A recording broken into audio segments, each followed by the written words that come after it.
All right, let's get right into it. So, you feel like you've got the basic SAT grammar down, but you're still somehow losing points on the writing section? Well, this is for you.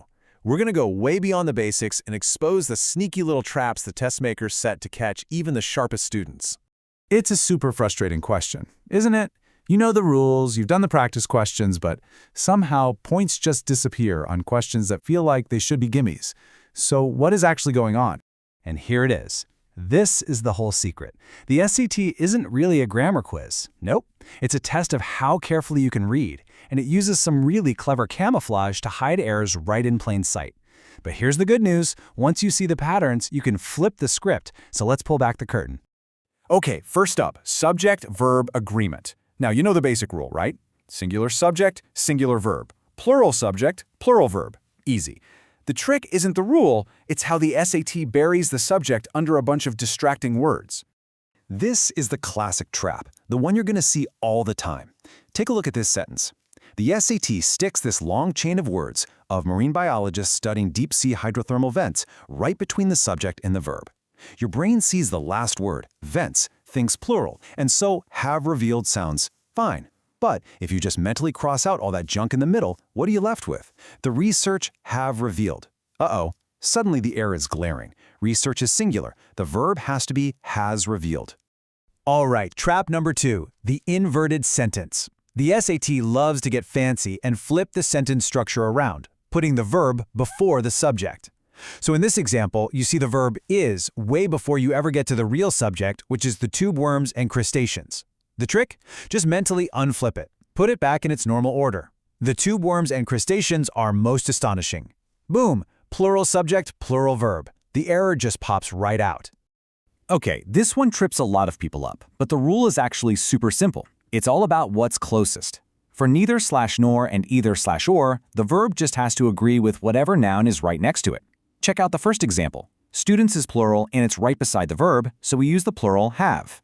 Now look at the second one. We just flip the order. Now the singular professor is closer, so we have to use the singular has. That's it. Don't overthink it, just look at what's closest. This next trap is just a memory game, but it's an important one. The words you see on this list, they are always singular, every single time. The SAT will trick you by putting a plural phrase right after them, like in the example, each of the species have. Your brain hears species and immediately thinks plural. But the real subject of that sentence is each, and each is always singular. So the verb must be has. Seriously, burn this list into your brain. And now for a little psychology. After you spotted a few mistakes in a row, you kind of get on a roll, right? You're in fix-it mode. The SAT knows this, and they use it against you by underlining a verb that is already perfectly correct, hoping your momentum will carry you right into a mistake. Look at this example. You see the plural words artifacts and tools, but the real subject is the singular word collection, so is actually correct. The big takeaway here? You have to prove an error exists before you try to fix it. Sometimes no change is the right move. Okay, let's switch gears and move on to our next section. Pronouns. These traps are all about two main things. First, is it absolutely crystal clear who or what the pronoun is referring to? And second, do the numbers match up? Is it singular or plural? What makes these traps so tricky is that the errors often sound totally natural when you read them. The number one problem with pronouns on the SAT is ambiguity. Look at this sentence. Who exactly is they? Is it the Turkish government, the research teams, or both of them together? On the SAT, if you have to guess, it's wrong. If a pronoun could refer to more than one noun, it's an error. A correct answer would have to be more specific, like replacing they with the researchers. On this test, clarity is everything. And hey, guess what's back? The no change trap, this time for pronouns. The test will underline a perfectly fine pronoun just to see if you'll overthink it and talk yourself into a wrong answer. In this example, its clearly refers back to one single thing, this site's layout. Layout is singular, so the pronoun its is the perfect choice. The other answer choices are just distractions, tempting you to fix something that isn't even broken. Now this one gets people all the time because it goes against how we actually talk. Words like team or group or company, they feel plural, right? Because they're made up of multiple people. But on the SAT, a collective noun is treated as a single unit. It's one thing. Therefore, it gets a singular pronoun. So as you can see, it's not the group expressed their dominance, no. It's the group expressed its dominance. You just have to know that formal rule.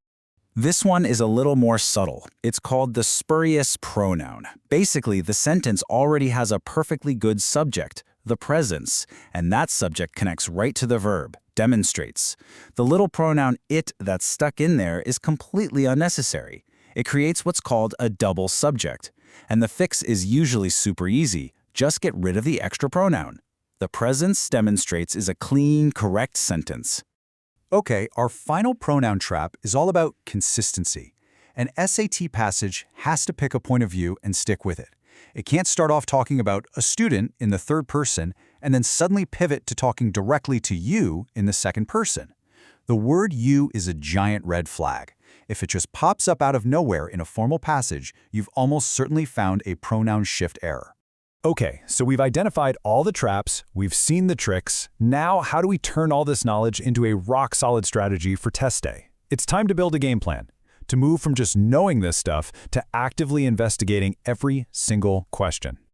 So here it is, your 5-step checklist for every single underlined verb. 1. Cross out the fluff in the middle. 2. Find the real subject. And remember to unflip those inverted sentences.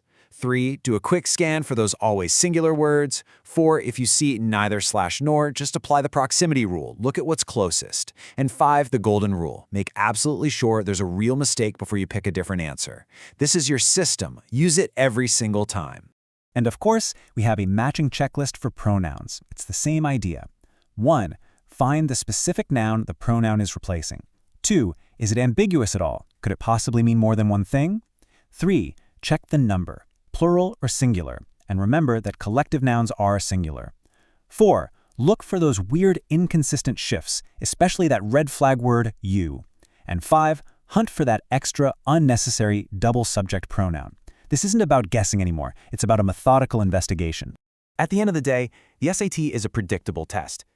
It just uses the same handful of traps over and over and over again. Now that you know how to spot them, the game has changed. You're not the one being fooled anymore. You're the one analyzing the test. The advantage is all yours.